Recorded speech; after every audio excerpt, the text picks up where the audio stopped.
রাজুলুন রশীদ, তোমাদের মধ্যে কি একজন ভালো মানুষও বাকি নাই? এখন এদেরকেও তোমরা চাচ্ছ যৌনতা নিবারণ করার জন্য? আলাইসা মিনকুম রাজুলুন রশীদ, তোমাদের মধ্যে কি একটা ভালো মানুষও বাকি নাই?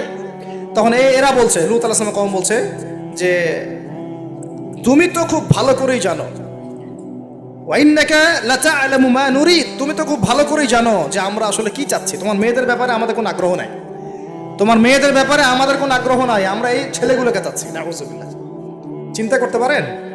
এবার ফেরেশতা দুজন বলছেন যে লূত তুমি চিন্তা করো না, তারা তোমার কাছে আসতে পারবে না। তাদেরকে ইন্না মাউইদাহুমুস সুবহ, তাদেরকে সকাল পর্যন্ত সময় দেয়া হয়েছে। আলাইসা সুবহু বিকরিব, সকাল কি কাছে নয়? আল্লাহ বলছেন। সকালবেলা লূত আলাইহিস সালাম তার পরিবারকে নিয়ে বেরিয়ে গেলেন, কিন্তু তার স্ত্রী সে কিন্তু কাফের ছিল, সে ধ্বংস হয়ে গেল।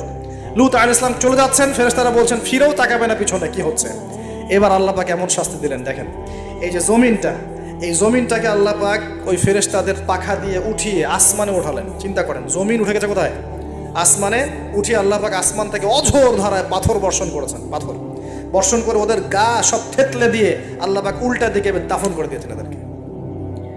আল্লাহু আকবার। এটা আপনি ইন্টারনেট সার্চ করলে দেখতে পারবেন যে জর্ডান একটা জায়গা আছে, জর্ডানের আশপাশে এই কওমে লূত থাকতো।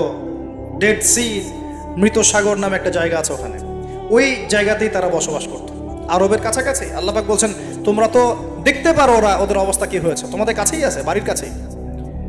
কেন হলো এই পাপ? কেন হলো শাস্তি? কোন পাপের কারণে? শিরক কুফর তো